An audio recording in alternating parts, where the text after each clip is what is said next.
శుభోదయం మిత్రులారా, వార్తా కథనంపై విశ్లేషణ కార్యక్రమం టీజీటీవీ మార్నింగ్ న్యూస్ కు స్వాగతం. నేను మీ జర్నలిస్ట్ సత్య. ముందుగా రాష్ట్రంలోని ప్రధాన వార్తలను కనుక పరిశీలించినట్టయితే బొగ్గు కుంభకోణంపై మరి ఇక్కడ బీఆర్ఎస్ ఖచ్చితంగా దాని మీద పెద్ద ఎత్తున మరి ఆందోళన కార్యక్రమాలు చేపడుతూ ఉన్నది. అందులో భాగంగా నిన్నటి రోజున మరి తెలంగాణ గవర్నర్ విష్ణుదేవ్ శర్మను కలిసి బొగ్గు కుంభకోణంలో ఏమేం జరిగింది, సైట్ విజిట్ నిబంధనతోటి మరి ఇక్కడ సింగరేణి ధనాన్ని ఏ విధంగా దోచుకుపోతా ఉన్నారు, ఏ విధంగా ఎక్సెస్ పోతా ఉన్నాయి, టెండర్లు 2025 జనవరిలో భూపాలపల్లిలో జరిగినటువంటి టెండర్ ఏదైతే 7% మైనస్కి పోయిందో ఆ తర్వాత మేలో సైట్ విజిట్ సర్టిఫికెట్ తీసుకొని వచ్చి 12% వరకు కూడా మరి ఇక్కడ ఎక్సెస్ కు తీసుకొని ఇలా 7 టెండర్లు మరి ఇక్కడ ఆ సింగరేణి నుంచి అధిక ధరలకేసి ఆ రింగ్ గా మారి ఆ రింగ్ మాస్టర్ గా ఉన్నటువంటి ఏదైతే రేవంత్ రెడ్డి ప్రధాన అనుచరుడు శోధా కన్స్ట్రక్షన్స్ అధినేత సృజన్ రెడ్డి ఏ విధంగా సింగరేణి ధనాన్ని లూటీ చేస్తా ఉన్నారో నిన్నటి రోజున మరి గవర్నర్ కు పూర్తి స్థాయిలో వాళ్ళు ఆధారాలతో సహా అందజేసి దీని మీద ఖచ్చితంగా విచారణ జరిపి బాధ్యుల మీద చర్య తీసుకోవాలని చెప్పి మరి ఇక్కడ పెద్ద ఎత్తున వాళ్ళు ఫిర్యాదు చేయడం జరిగింది. అదేవిధంగా నైని బ్లాక్ లో ఏ విధంగా అయితే కుంభకోణం చేయడానికి ప్రయత్నం చేస్తా ఉన్నారో దాన్ని కూడా మరి ఆధారాలతో అందజేయడం జరిగింది. మరోవైపు ఏదైతే ముఖ్యమంత్రి రేవంత్ రెడ్డి హార్వర్డ్ యూనివర్సిటీలో పాఠాలు వినడానికి వెళ్ళిండో మరి 11 రోజుల పాటు తను వచ్చే వరకు కూడా తన సీటుకు రక్షణ కల్పించుకోవాలని చెప్పి మరి ఏదైతే ఆ బట్టి విక్రమార్క మీద బట్టగాల్సి మీదేసే కార్యక్రమంలో భాగంగా ఆంధ్రజ్యోతి తోటి లేనిపోని రాతలు రాయించడంతో పాటు పనిలో పనిగా సైట్ విజిట్ సర్టిఫికెట్ నిబంధన మరి మొదటి లబ్ధిదారు రేవంత్ రెడ్డి అయినప్పటికీ కూడా నైనీ బ్లాక్ వ్యవహారంలో సైట్ విజిట్ సర్టిఫికెట్ ద్వారా జరిగే అక్రమాలన్నింటినీ కూడా ఒప్పందించి మరి ఇక్కడ స్వామి కార్యం స్వకార్యం అన్నట్టుగా మరి ఇక్కడ సైట్ విజిట్ నిబంధన అనే దాంతో ఈ విషయం అందరికీ తెలియకపోవడంతో అందరికన్నా దాని మీద ఇవ్వడం కోమటిరెడ్డి వెంకటరెడ్డి అదేవిధంగా బట్టి విక్రమార్క ఎన్టీవీ అధినేతతో కలిసి ఎవరికి వాళ్ళు మరి వాటిని కైవసం చేసుకోవాలని చూస్తే మరి సింగరేణికి గుత్తాధిపత్యంలో నా బామ్మర్దికి రాసిచ్చిన సోదా కన్స్ట్రక్షన్ మరి ఆయన చెప్పినట్టు వినాలి కానీ వీళ్ళు మధ్యలో వస్తారని చెప్పి ఇద్దరికి తాకలాట పెట్టించి తాను వచ్చే వరకు కూడా అదే తాకలాటలో ఉంటారని చెప్పి ఏదైతే భావించి వెళ్ళిపోయిండో ఆ బుక్కు కుంభకోణం కాస్త మరి రేవంత్ రెడ్డి మెడకే చుట్టుకున్నది. పైపెచ్చు ఏదైతే బట్టి విక్రమార్క ఆయనకు సంబంధించి ఆయన అవినీతి పరుడిగా చూపించాలని చేసిన ప్రయత్నానికి ఆయన కూడా పెద్ద ఎత్తున పావులు కలుపుతా ఉన్నాడు. ఇప్పటికే మరి 3 మినిస్టర్లతోటి తన ఇంట్లో రహస్య సమావేశాన్ని ఏర్పాటు చేసిండు. దాని మీద మరి ఇక్కడ పిసిసి అధ్యక్షుడు తనకేం సమాచారం లేదంటాడు. అయితే ఏదైతే మున్సిపల్ ఎన్నికల కోసమే మరి ఇక్కడ ఈ సమావేశం జరిగి ఉంటుందని ఒకవైపు ఆయన చెప్తా ఉంటే మరోవైపు శ్రీధర్ బాబు మేము రహస్య భేటీ కాలేదు, అందరం కలిసి ఒకే కారులో పోయినామని చెప్పి ఆయన వివరించుకునే ప్రయత్నం చేస్తా ఉన్నాడు. ఇంటెలిజెన్స్ నుంచి తప్పించుకోవడానికే మరి ఒకరి తర్వాత ఒక్కరు చేరితే దాని మీద నిఘా ఉంటుందని అందరు కలిసి మరి ఏమి ఎరగనట్టు పోయిండు కానీ లోపల జరిగింది వేరే. అక్కడికి జీవన్ రెడ్డి ఎందుకు వచ్చిండు, దాని గురించి ఎందుకు వివరాలు బయట పెట్టలేదని చెప్పి దాని మీద అనేక అనుమానాలు వ్యక్తం అవుతున్నాయి. ఏది ఏమైనా కూడా గుంపు మేస్త్రి సీటు మరి ఇక్కడ ఏదైతే మున్సిపల్ ఎన్నికల తర్వాత చింపేయడానికి వీళ్ళందరూ సిద్ధమవుతా ఉన్నారు. ఎందుకంటే అసలు కాంగ్రెస్ నాయకుల వ్యక్తిత్వ హననానికి పాల్పడుతూ అవినీతి పరులుగా చిత్రీకరించి మొత్తం తెలంగాణ రాష్ట్రాన్ని తన గుప్పిట్లో పెట్టుకోవడానికి ముఖ్యమంత్రి రేవంత్ రెడ్డి ప్రయత్నం చేస్తా ఉన్నాడని చెప్పి అందరూ గుస్సాగా ఉన్న మరి విషయాన్ని అయితే మనం గమనించవచ్చు. మరోవైపు ఏదైతే సీరియల్ గా సాగుతున్నటువంటి ఆ సిట్ వ్యవహారం ఫోన్ ట్యాపింగ్ అంశంలో నిన్నటి రోజున మాజీ ఎంపీ సంతోష్ కుమార్ గారిని పిలిచి మరి యథావిధి అదే రీతిలో అదే పిలుపును ఇవ్వడం జరిగింది. ఏదైతే అవే ప్రశ్నలు అవే సమాధానాలు అవే మరి వాటితోటి టైంపాస్ చేసి రేవంత్ రెడ్డి వచ్చే వరకు కూడా ప్రజల అటెన్షన్ ను ఇటు ఫోన్ ట్యాపింగ్ వైపు మరల్చడానికి ఒకరి తర్వాత ఒకరిని మరి ఇక్కడ సిట్టు పిలవడమే కాకుండా మరోవైపు చూసుకున్నట్టయితే మరి ఏదైతే వీళ్ళకి సంబంధించిన ఆ అంశాన్ని ఇందులో కేసీఆర్ రాబోతా ఉన్నాడు ఫోన్ ట్యాపింగ్ అంశంలో నోటీసులు ఇస్తారని చెప్పి అవసరమైతే ఈ మొత్తం వ్యవహారాన్ని తప్పుదో పట్టించడానికి మరి ఇక్కడ రేపు ఎల్లుండో కేసీఆర్ కు నోటీసులు ఇచ్చి మొత్తానికే ఈ బొగ్గు కుంభకోణాన్ని జనాల దృష్టికి రాకుండా చూసే అవకాశం కూడా ఉన్నదనే విషయాన్ని మనం ఇప్పుడు గమనించవచ్చు. నమస్తే తెలంగాణ విషయానికి వస్తే నేటి నుంచే మహాజాతర దారులన్నీ మేడారం అయిపోయి నేడు గద్దెలకు చేరనున్న సారమ్మ పగిడితరాజు గోవిందరాజు రేపు సమ్మక్కరాక త్యాగానికి ధిక్కారానికి ప్రతీకలు ఆదివాసీ దేవతలు అంటున్న కేసీఆర్. నేటి నుంచి 4 రోజుల పాటు జరిగే మేడారం జాతర సర్వం సిద్ధమైంది. వనదేవతల రాకకు జనారణ్యం ఎదురు చూస్తున్నది. మొక్కులు చెల్లించేందుకు భక్త కోటి మేడారం పయనమవుతున్నది. ఎలాంటి సౌకర్యాలు ఉన్నా లేకున్నా అడవిలో జరిగేటువంటి మేడారం జాతరకు మరి ఇక్కడ ఏదైతే గద్దెలు మాత్రమే దేవతలుగా కొలువై ఉంటాయి అక్కడ ఈ రోజు బుధవారం రోజున సారలమ్మ అదేవిధంగా పగిడితరాజు గోవిందరాజులకు సంబంధించి మరి చిలకలగుట్ట నుంచి వాళ్ళని తీసుకొని వచ్చి ఇలా గద్దెల మీద ప్రతిష్ట కాబోతుంది ఇలా సారలమ్మ పగిడితరాజు గోవిందరాజు. అదే విధంగా రేపటి రోజున సమ్మక్కను తీసుకొని వస్తారు అంగరంగ వైభవంగా మేళ తాళాలతోటి పోలీసు లాంఛనాలతోటి. మరి రేపటి రోజున సమ్మక్కను తీసుకొని వస్తే రేపటి రాత్రి వరకు సమ్మక్క గద్దెకు చేరుకుంటది. ఎల్లుండి మరి ఇక్కడ గద్దెల మీద కొలువైనటువంటి తల్లి కూతుళ్ళు భక్తుల దర్శనార్థం ఉంటారు.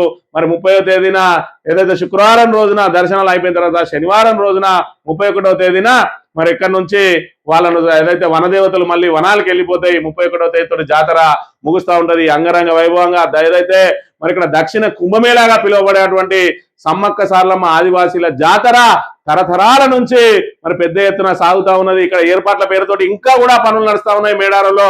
మరి ఇక్కడ ఈ ప్రభుత్వానికి చిత్తశుద్ధి ఉన్నట్టంటే ఫిబ్రవరిలో జరిగేటువంటి జనవరిలో చివరి వారంలో జరిగేటువంటి మరి ఏదైతే సమ్మక్క జాతరకు ఫిబ్రవరి వస్తున్నా ఇంకా పనులు పూర్తి కావడం లేదు. మరి 2027లో జరిగేటువంటి గోదావరి పుష్కరాల కోసమైనా ఇప్పటికైనా ఏర్పాట్లు చేసిరా అంటే అవి కూడా ఏదైతే సమయం దగ్గర పడ్డాకనే మరి ఇక్కడ భక్తులు వస్తూ ఉంటే పనులు జరుగుతూ ఉంటాయి. ఇకనైనా ముందు చూపుతూ పోవాలని చెప్పి రేవంత్ రెడ్డి సర్కార్కు భక్తులు సూచనలు చేస్తా ఉన్న పరిస్థితిని కూడా మనం ఇక్కడ గమనించవచ్చు. సీఎం కోల్ మాఫియా కుంభకోణాలతో సింగరేణిని కబలిస్తున్న కాంగ్రెస్ నేతలు సిబిఐ దర్యాప్తు జరిపించండి గవర్నర్ కు బీఆర్ఎస్ నేతల వినతి. కాంగ్రెస్ 2 నెలల పాలన స్కామ్ల పుట్ట డైవర్షన్ కోసమే సిట్ నోటీసుల పేరిట రామా సింగరేణి కుంభకోణాలపై పూర్తి ఆధారాలు ఇస్తాం, తక్షణమే స్పందించి విచారణ జరిపించండి, ప్రజాధనాన్ని కొలగొట్టే నేతలను శిక్షించండి, గవర్నర్ కు బీఆర్ఎస్ ప్రతినిధి బృందం వినతి, న్యాయం చేస్తానని జిష్ణుదేవ్ శర్మ హామీ, కార్మిక లోకాన్ని కదిలిస్తాం, టీవీ కేసు ఆధ్వర్యంలో ఆందోళన చేస్తాం, ఈ కుంభకోణాలన్నింటికి రింగ్ మాస్టర్ ఎవరు, అన్నదమ్ములు దోచుకునేది సరిపోవట్లేదా, బామ్మరిది కళ్ళల్లో ఆనందం కోసమే కోల్ స్కామ్, సింగరేణి టెండర్లో శ్వేతపత్రం ఎందుకు ఇవ్వరు, మీడియాతో బీఆర్ఎస్ వర్కింగ్ ప్రెసిడెంట్ కేటీఆర్ అని చెప్పి తెలంగాణ కొంగు బంగారంగా భావించే సింగరేణిని కాంగ్రెస్ నేతలు కబలిస్తున్నారని ఈ విషయంలో గవర్నర్ తక్షణం కలగజేసుకోవాలని బీఆర్ఎస్ వర్కింగ్ ప్రెసిడెంట్ మాజీ మంత్రి కేటీఆర్ ఆధ్వర్యంలో బీఆర్ఎస్ ప్రజాప్రతినిధుల బృందం గవర్నర్ జిష్ణుదేవ్ వర్మను కలిసి విన్నవించింది. సింగరేణిలో కుంభకోణాలపై బీఆర్ఎస్ నేతలు మంగళవారం లోక్ భవన్ లో గవర్నర్ కు విన్నవించారు. సింగరేణి విషయంలో సాధ్యమైనంత త్వరగా జోక్యం చేసుకోవాలని, ఆ టెండర్లను ఆపించేందుకు కేంద్ర మంత్రి కిషన్ రెడ్డికి ఆదేశాలు ఇవ్వాలని కోరారు. ముఖ్యంగా సింగరేణిలో కాంగ్రెస్ కుంభకోణాలపై తక్షణం సిబిఐతో దర్యాప్తు జరిపించాలని చెప్పి, అదేవిధంగా సిట్టింగ్ జడ్జి తోటి విచారణ జరిపించాలని చెప్పి ఇక్కడ నిన్న రోజున బీఆర్ఎస్ నేతలందరూ కూడా గవర్నర్ కలవడం జరిగింది. మరి ఇక్కడ ఆల్రెడీ పూర్తి ఆధారాలతో సహా ఉన్నాయి. ఏదైతే సైట్ విజిట్ నిబంధన వచ్చిన తర్వాత మాత్రమే ఎక్సైజ్ కిందకు పోయింది. మొన్నటి రోజున బట్టి విక్రమార్క ఏదో కవరింగ్ చేసుకునే ప్రయత్నంలో ఇది ఎప్పటి నుంచో సైట్ విజిట్ నిబంధన ఉన్నది అని చెప్తా ఉన్నారు. మరి ఇక్కడ గతంలో బీఆర్ఎస్ హయాంలో పిలిచిన టెండర్లో కానీ, లేదంటే కాంగ్రెస్ వచ్చిన తర్వాత 2025 జనవరిలో భూపాల్పల్లిలో పిలిచిన టెండర్లో సైట్ విజిట్ నిబంధన ఉన్నదా, అది ఎందుకు ఆ పత్రాలు ఎందుకు రిలీజ్ చేయడం లేదు, సైట్ విజిట్ నిబంధన పెట్టిన తర్వాత మరి ఎక్సెస్కి ఎందుకు పోతున్నాయి, అంతకుముందు మైనస్లు ఎందుకు పోయినాయి, మరి దీనికి బాధ్యులు ఎవరన్న దాని మీద ఎందుకు చెప్పడం లేదు, నైని కోల్ బ్లాక్ టెండర్లు అన్ని సవ్యంగా ఉంటే ఎందుకు రద్దు చేసిండ్రు, ఇప్పుడు కూడా అక్కడ సైట్ విజిట్ నిబంధన అదే విధంగా ఉంచుతారా అనే దానికి వాళ్ళ దగ్గర సమాధానాలు లేవు. మొత్తంగా మరి ఇక్కడ సింగరేణిని దోచుకోవడానికి అందరూ కూడా ఏకమైన, ఇటు కోమటిరెడ్డి వెంకటరెడ్డి తన తమ్మునికి సంబంధించిన మరి సుచి ఇన్ఫ్రా ద్వారా నైని కోల్ బ్లాక్ ను సొంతం చేసుకోవాలని, అదేవిధంగా ఇటు బట్టి విక్రమార్క తనకు సంబంధించి ఏదైతే తాను పార్ట్నర్ గా ఉంటూ ఎన్టీవీ మరి చైర్మన్ నరేంద్ర చౌదరికి సంబంధించిన ఏదైతే వెన్సార్ కంపెనీకి ఇప్పించి అందులో పార్ట్నర్షిప్ తీసుకోవడానికి, మరోవైపు ముఖ్యమంత్రి అయితే సొంతంగా తన బామ్మర్ది చేతిలో ఆ నైని బ్లాక్ ను పెట్టడానికి ఎవరికి వారు ప్రయత్నాలు చేసి అవి బెడిసి కొట్టడంతో మరి అందరు కూడా రోడ్డున పడి ఇవాళ ప్రతిపక్షాల చేతికి ఆయుధాన్ని ఇచ్చిండ్రు. వాళ్ళ దొంగతనాన్ని వాళ్ళే బయట పెట్టుకున్నారు, వాళ్ళ దోపిడీని మరి ఆధారాలతో సహా మరి అందజేసిరు. ఇక్కడ కిషన్ రెడ్డి చూసుకున్నట్టయితే ఆయనకు వాటాలు పోతా ఉన్నట్టున్నాయి, లేదంటే మరి ఇక్కడ హడావిడి చేసి 2 రోజుల పాటు మరి అక్కడ ఏదైతే సింగరేణి విజిట్ చేసిండు, మరి కమిటీతో విచారణ చేయించిండు, కొండందవి ఎలకను పట్టినట్టు ఇప్పటి వరకు దానిలో మాత్రం ఎలాంటి కూడా బయటకు చెప్పకుండా బయట ఏదో సభలలో మాత్రం ఇక్కడ బీఆర్ఎస్ మీద కాంగ్రెస్ ను ఒకటే ఘాటికి కడుతూ మరి ఇక్కడ ఆరోపణలు చేయడానికే పరిమితం అయిండు. మరి ఇక్కడ అవినీతికి సంబంధించి మాత్రం బయట పెట్టలేకపోయిండు కేంద్ర మంత్రి అనే విషయాన్ని మనం ఇక్కడ గమనించాలి. సైట్ విజిట్ తో అక్రమాల కాజ్యం, సింగరేణిలో పెద్ద ఎత్తున నిధుల గోల్మాల్, సైట్ విజిట్ టెండర్ ఫలితాల్లో వ్యత్యాసాలు, ధరలు పెంచి పేలుడు పదార్థాల కొనుగోలు, సిఎస్ఆర్ నిధులు కోట్లలో దుర్వినియోగం, ఆర్థిక అంశాల్లో విజిలెన్స్ లేనందున వల్లే కుట్రలు, పారదర్శకత సంస్థాగత పర్యవేక్షణ ప్రశ్నార్థకం, పిఎస్యు నిబంధనలకు సర్కార్ పాత్ర, గవర్నర్ కు ఆధారాలు అందజేసిన బీఆర్ఎస్. మరి ఇక్కడ చూసుకున్నట్టయితే సైట్ విజిట్, ఈ సైట్ విజిట్ అనేది ఎందుకు పెట్టిండు, ఎవరైతే కాంట్రాక్టర్ తనకు సంబంధించి మరి ఇక్కడ ఏదైతే లాసులలో ఉన్నాడో ఆ టెండర్ ను మధ్యలోనే వదిలేసిండు. మధ్యలో వదిలేస్తే మరి సింగరేణి నిబంధనల మేరకు ఆయన మీద ఫైన్ విధిస్తే ఆ ఫైన్ నుంచి తప్పించుకోవడానికి అక్కడ ఉన్న అదైతే భౌగోళిక పరిస్థితులు నాకు తెలివై కాబట్టి నేను అంచనా వేయలేక మరి ఆ టెండర్లలో నేను కూడా లాస్ అయినా కాబట్టి నా మీద ఫైన్ నుంచి మినహాయించాలని చెప్పి ఏదైతే చెప్పిండో దాన్ని ఉదాహరిస్తూ మేము సైట్ విజిట్ నిబంధన పెట్టినామని అంటా ఉన్నారు. మరి ఇక్కడ నిపుణులు ఏం చెప్తా ఉన్నారంటే సైట్ విజిట్ నిబంధన అనేది మరి వాళ్ళు వచ్చి ఇక్కడ ఏదైతే అధికారి చేతిలో పెట్టి అధికారికి వాళ్ళ వివరాలన్నీ తెలిసే విధంగా వాళ్ళ సర్టిఫికెట్ ఇవ్వడం మానుకొని వాళ్ళే సెల్ఫ్ డిక్లరేషన్ ఇస్తే సరిపోతుంది కదా. మరి వాళ్ళే మేము ఆల్రెడీ సైట్ విజిట్ చేసినాం, దీనికి సంబంధించిన భౌగోళిక పరిస్థితులన్నీ మాకు అవగతమైనవి, దీని ద్వారా మేము మధ్యలో వదిలేసినా ఇంకేం జరిగినా దానికి పూర్తి బాధ్యత మాదే అని చెప్పి అండర్టేకింగ్ ఇస్తే సరిపోయేదానికి సైట్ విజిట్ ఒక అధికారే ఇస్తాడని చెప్పి మరి ఇక్కడ వాళ్ళకి అనుకూలమైన వాళ్ళకి మాత్రమే సైట్ విజిట్ సర్టిఫికేట్ ఇప్పించుకొని మిగతా వాళ్ళను మరి 10 మంది 20 మంది వచ్చినా కూడా వాళ్ళు ఎవరికి సైట్ విజిట్ సర్టిఫికేట్ ఇవ్వకుండా దానిలో పోటీ లేకుండా ఇవాళ రింగు దింపి కాంట్రాక్ట్లు అన్నింటినీ కూడా మరి ఎక్సెస్ లో తీసుకొని ఇవాళ సింగరేణిని లూటీ చేస్తా ఉన్నది రేవంత్ రెడ్డి ప్రభుత్వం అనే విషయాన్ని మనం ఇక్కడ గమనించాలి. ఇక్కడ అందరూ దొంగలే, ముఖ్యమంత్రి దొంగే, అదేవిధంగా ఉప ముఖ్యమంత్రి దొంగే, అదేవిధంగా కోమటిరెడ్డి వెంకటరెడ్డి దొంగే అని చెప్పి వాళ్ళకు వాళ్ళు ఏదైతే ఆరోపణలు చేసుకుంటారో లేదంటే ఎన్టీవీ ఏబిఎన్ కథనాలను చూసినట్టయితే వీళ్ళందరూ దొంగలే అని చెప్పి అయితే మరి సామాన్య ప్రజానీకానికి తేట తెల్లమైందనే విషయాన్ని మనం ఇక్కడ చూడవచ్చు.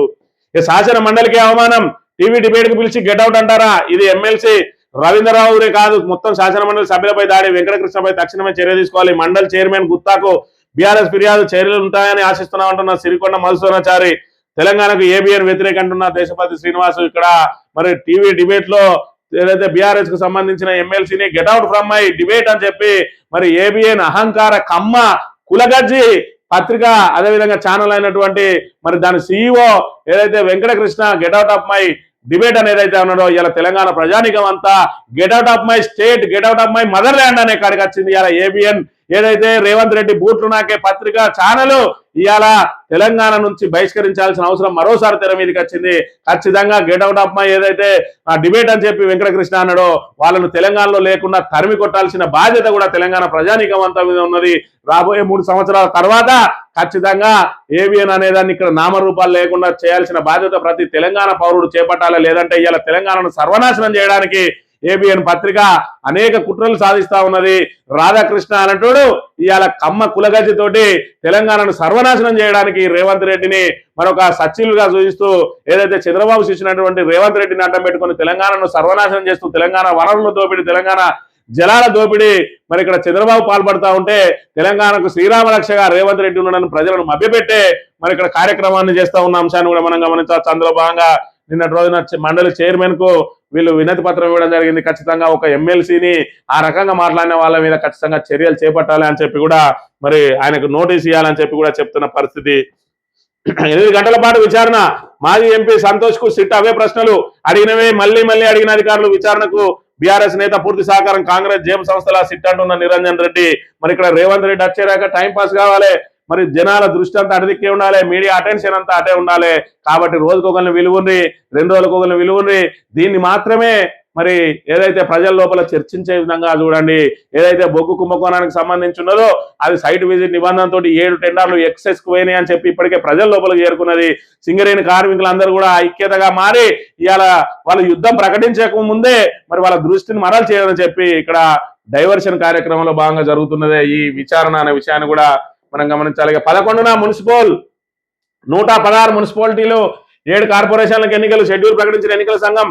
నేడు నోటిఫికేషన్, 30 దాకా నామినేషన్. ఫిబ్రవరి 11 పోలింగ్, 13 ఫలితాలు, 16న mayor, deputy mayor, chairperson, deputy చైర్పర్సన్ల ఎన్నిక పురపోరుకు పగడ్బందీగా ఏర్పాట్లు అని చెప్పి నిన్నటి రోజున షెడ్యూల్ విడుదలైంది. ఈ రోజున నోటిఫికేషన్ విడుదల కాబోతా ఉన్నది. నేటి నుంచే నామినేషన్ల పర్వం 28, 29, 30.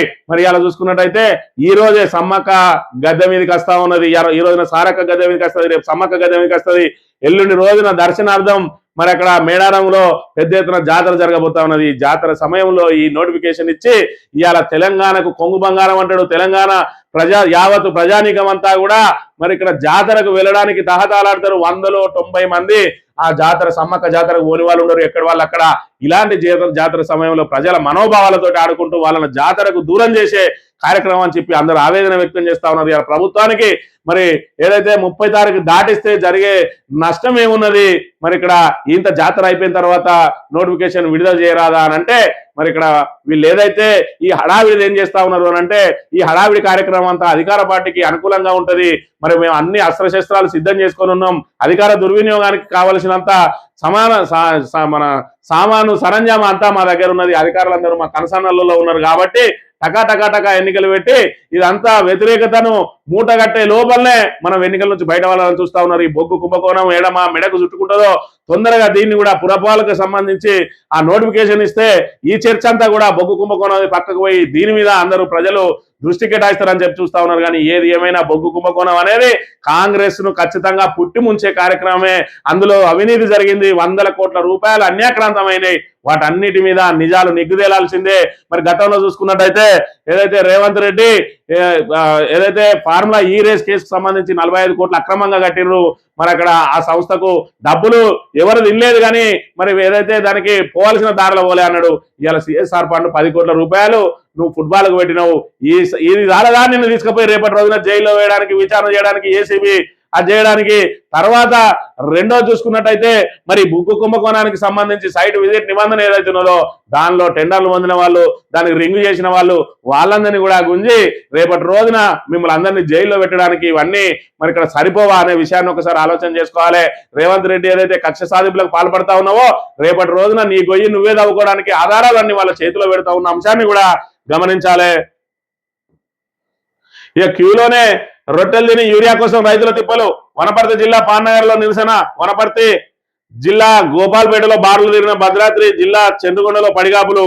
యూరియా కోసం లైన్లో నిలబడే రొట్టెలు తింటున్న వ్యక్తిగా యూరియా కష్టాలు ఈ విధంగా ఉన్నాయి. ఓ దిక్కేమో ఆయన ఫుట్బాల్ అంటాడు, లేదంటే హార్వర్డ్ లో పోయి పాఠాలు నేర్చుకుంటాట. ఇప్పుడు ఈయన అర్జెంట్ గా పాఠాలు నేర్చుకుని తెలంగాణలో వీక్ ఏదేంటిదో మరి ఇక్కడ ఏదైతే ఆ భాష ముఖ్యం కాదు, పరిపాలన చేయాలనుకున్నానికి ప్రజల సంక్షేమాన్ని మరి చిత్తశుద్ధి ఉంటే చాలు అని చెప్పిన వ్యక్తి ఇప్పుడు ఆ చిత్తశుద్ధిని నేర్చుకుంటాను వేయండా. అసలే ఈయనకి ఇంగ్లీష్ రాదు, ఇంగ్లీష్ ద్వేషి, మరి అక్కడ ఈయనకి తెలుగు రాదు చెప్పడానికి. మరి ఆడేం చెప్తాడు, ఈయనే వింటాడో ఒక్కసారి తెలంగాణ ప్రజానీకం అర్థం చేసుకోవాలి. ఉత్తగానే పిఆర్ స్టంట్ల కోసం ఇవాళ ఏదైతే బీఆర్ఎస్ లో అందరు విద్యార్థికులు ఉన్నారు కాబట్టి ఈ చదువురా అని చెప్పి ఏదైతే పదే పదే తిడతా ఉన్నారో వాళ్ళ నుంచి నేను హార్వర్డ్ యూనివర్సిటీ నుంచి సర్టిఫికేట్ తెచ్చుకున్నా అని చెప్పి 5 రోజులు చదివి ఎంబిక్తోనూ మరి ఇక్కడ నాయకత్వ లక్షణాలు నేర్చుకుంటావు. అంటే ఇప్పటిదాకా నీకు నాయకత్వ లక్షణాలు లేవు అనేది తేడతెల్లం అవుతా ఉన్నది. పోనీ హార్వర్డ్ యూనివర్సిటీలో మరి ఏదైతే నాయకత్వ లక్షణాలు నేర్చుకుని వచ్చినాకనన్నా ఇకనైనా బూతులు మానేసి మంచి నాయకులు లెక్కుంటావా, మళ్ళీ అక్కడ ఇంకేమైనా బూతులు ఇంగ్లీష్లో నేర్చుకుని వచ్చి మరి ఇంగ్లీష్లో తిడతావు. కానీ నిన్నైతే తెలంగాణ ప్రజానీకం పుట్టి ముంచడానికి సిద్ధంగా ఉన్నారు. ఇలా రైతుల నడి రోడ్డు మీద నిలబెట్టినావు, ఆ పాపం ఊరికే పోదని చెప్పి వాళ్ళ శాపనార్థం పెడుతూనే ఉన్నారు. ఖచ్చితంగా అందులో నువ్వు మునిగిపోక తప్పదనే విషయాన్ని మనం ఇక్కడ గమనించాలి. ఇక చర్చించింది ఒకటి, చెప్తున్నది ఒకటట. లోపల జరిగింది ఒకటి, బయట చెప్తున్నది మరొకటి. మున్సిపల్ ఎన్నికలపై చర్చించామన్న బట్టి శ్రీధర్ బాబు. ఇంటెలిజెన్స్ దృష్టి మరల్చేందుకే ఒకే కారులో ముగ్గురు. జీవన్ రెడ్డి పాల్గొన్న విషయం గోప్యంగా ఉంచిన మంత్రుల మధ్యలో జీవన్ ఎందుకు వలస కాంగ్రెస్ డౌట్ అని చెప్పి మరి ఇక్కడ శ్రీధర్ బాబు పాపం నిన్న రోజున టకా టకా టకా టకా ఒక ప్రకటన విడుదల చేసిండు. మేము సాటుకు పోయేటోళ్ళం రహస్య భేటీ అయితే ఒకటే కారులో ముగ్గురం ఎందుకు పోదు అని. అవన్నీ తర్వాత ముచ్చట. అసలు ఎందుకు పోయింది అన్నది మీరు ఏదైతే 4 మంత్రులు కలిసిరు అందులో జీవన్ రెడ్డి వచ్చిండు. అసలు మీ మధ్య ఏం చర్చ జరిగిందో ప్రజలకు ఎందుకు వివరించలేదు? మీరు ఎందుకు గోప్యంగా ఉంచుతా ఉన్నారు? మీరు సీక్రెట్ గా కలవలేదు, ఓపెన్ గానే వేయండు. మున్సిపల్ ఎన్నికలకు సంబంధించి నిజంగానే సమీక్ష చేయాలనుకుంటే దాని మీద ఎందుకు ప్రకటన చేయలేదు?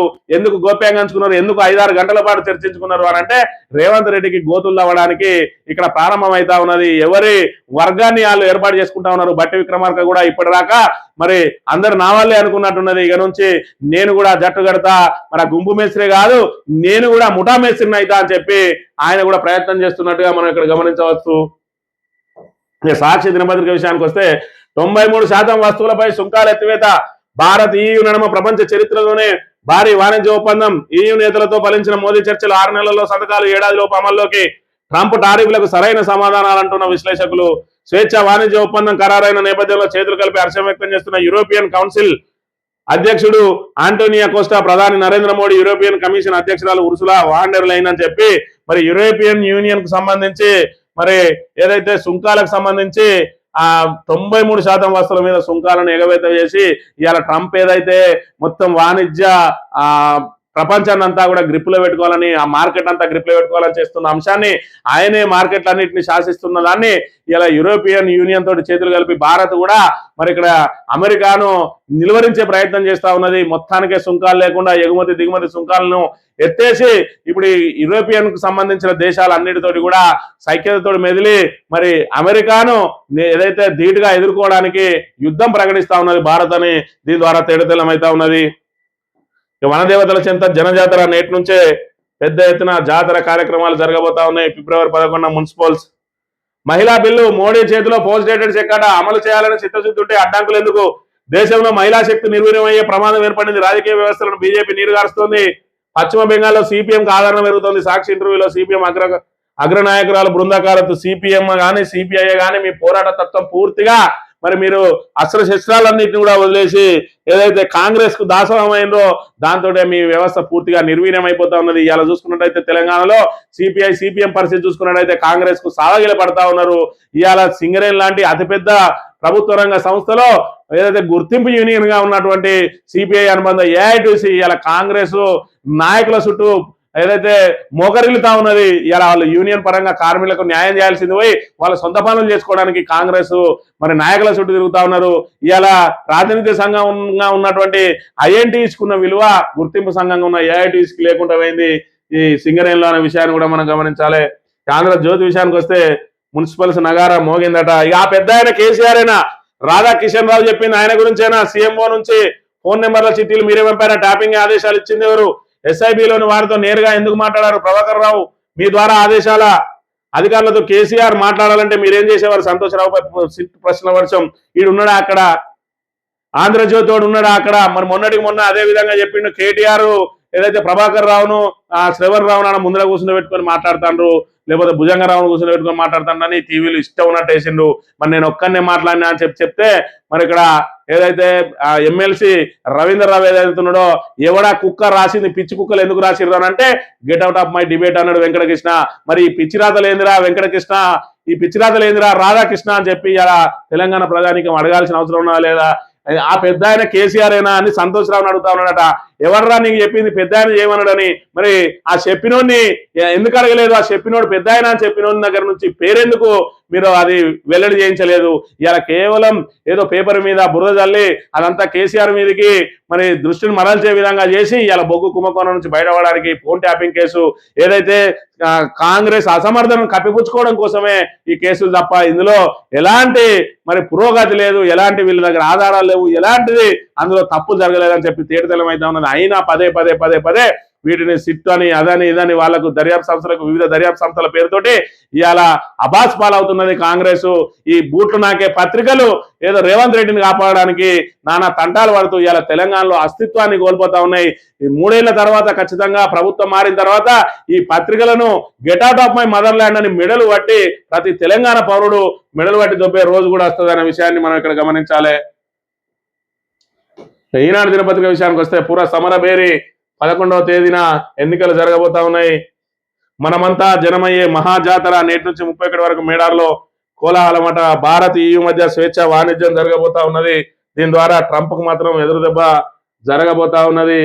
మరి ఇక్కడ ఈరోజు సంబంధించిన వార్తలన్నీ కూడా ఇటు సిట్టు దర్యాప్తు సంబంధించి అదేవిధంగా బొగ్గు కుంభకోణం మీద మరి ఇక్కడ గవర్నర్ కలిసిన అంశం, అదేవిధంగా మేడార జాతర, అదేవిధంగా విదేశాంగ వాణిజ్యానికి సంబంధించి ఈయూతో జరిగిన వాణిజ్య ఒప్పందానికి సంబంధించిన ప్రధాన వార్తలుగా ఉన్నాయి. ఈ రోజు నుంచి నామినేషన్ల పర్వం ప్రారంభం కాబోతా ఉన్నది పురపోరులో. మరి ఖచ్చితంగా ఇవాళ గుర్తు మీద జరిగే ఎన్నికలు. కాంగ్రెస్ ను కనుక ఇవాళ మరి ఓడించకపోతే, కాంగ్రెస్ కనుక డిపాజిట్లు రాకుండా వాళ్ళ మెడలు వంచకపోతే ఖచ్చితంగా మరి ఏదైతే డిసెంబర్ లో రావాల్సిన రైతు భరోసా ఏమైందో ఒకసారి ఆలోచన చేయాలి. మరి ఫిబ్రవరి రాబోతా ఉంది. ఆల్రెడీ ఇప్పుడు నోటిఫికేషన్ వచ్చింది. ఇప్పుడైతే రైతు భరోసా ఇయ్యరాదు, దాన్ని ఆటంకంగా చూస్తారు కావచ్చు. మరి పురపోరుకు సంబంధించిన రావాలని మీరే ఏదైతే మొన్నటి రోజున మంత్రివర్గంలో తీర్మానం చేసిండ్రు, దాన్ని ఎన్నికలకు సిద్ధమని అప్పచెప్పిండ్రు. మరి ఆ రోజు రైతు భరోసా గురించి ఎందుకు చర్చించలేదు? సంక్రాంతిగా తర్వాత వెంటనే మేము రైతు భరోసా ఇస్తాను రేవంత్ రెడ్డి చెప్పిండు. ఇలా రైతు భరోసా ఏది ఒకసారి రైతులందరూ కూడా ఆలోచన చేసుకోవాలి. మున్సిపల్లో రైతులు ఉండరు అని ఏదైతే మరి వీళ్ళు ఆ రైతు భరోసా ఇవ్వకుండా ఏం కాదు, రేపటి రోజున మళ్ళీ ఎంపీటీసీ జెడ్పీటీసీ ఎలక్షన్లు వచ్చిన రోజు చూసుకుందామని ఇలా రైతు భరోసా ఎగ్గొడతా ఉన్నారు. డిసెంబర్ లో నాట్లప్పుడు రావాల్సిన రైతు భరోసా ఇలా ఫిబ్రవరి రాబోతా ఉన్నది, అయినా కూడా రాలేదు. రైతులు ఏ విధంగా యూరియా బస్తాల కోసం చూస్తానో చూడాలి. అర్బన్ వాళ్ళు కూడా ఒక్కసారి ఆలోచన చేయాలి. ఇలా అన్నదాతలకు అండగా ఉండాలంటే మీరు రైతు సమస్యలు పరిష్కారం అయితేనే మనందరికీ 5,000 లోపలికి పోతాయి. కాబట్టి అర్బన్ కు సంబంధించి వ్యవసాయంతో మాకేం పని అని చెప్పి ఆలోచన చేయకుండా ఖచ్చితంగా కాంగ్రెస్ మెడలు వంచి ఇయ్యాలా అన్నదాతలకు అండగా నిలవాల్సిన బాధ్యత మీద ఉన్నది. మహిళలకు సంబంధించి మరి ఏదైతే మహిళా మనులందరికీ అర్బన్ లో అదేవిధంగా రూరల్ లో అందరికీ కూడా 2,500 ఇస్తా అన్నాడు. ఏమైంది? కళ్యాణ లక్ష్యంలో తులం బంగారం అయింది. మరి ఇక్కడ పెన్షన్ 2000 4000 ఏమైంది? వీటన్నిటికీ మహిళల ఏదైతే విద్యార్థులకు స్కూటీలు ఏమైనాయి? అదేవిధంగా రైతు భరోసా ఏమైతా ఉన్నది? రైతు కూలీలకు భరోసా ఏమైతా ఉన్నది? మరి అదేవిధంగా ఏదైతే కౌలు రైతులకు కూడా భరోసా ఇస్తారని ఏమైంది? ఆటో డ్రైవర్లకు 12,000 ఏమైంది? ఇవన్నిటి గురించి మరి ఇక్కడ కాంగ్రెస్ ను నిలదీస్తే తప్పించుకొని పోతా ఉన్నారు. ఖచ్చితంగా ఓటు ద్వారానే బుద్ధి చెప్పాలి. మున్సిపల్లో వాళ్ళని చిత్తుగా ఓడించి అన్నదాతలకు, అదేవిధంగా ఈ మహిళలకు, అదేవిధంగా విద్యార్థులకు, నిరుద్యోగులకు, పట్టణ ప్రజలందరూ కూడా అండగా నిలవాలని చెప్పి విజ్ఞప్తి చేస్తూ ఇది ఈ రోజు మార్నింగ్ న్యూస్. రేపు వెళ్తాం. Thank you very much.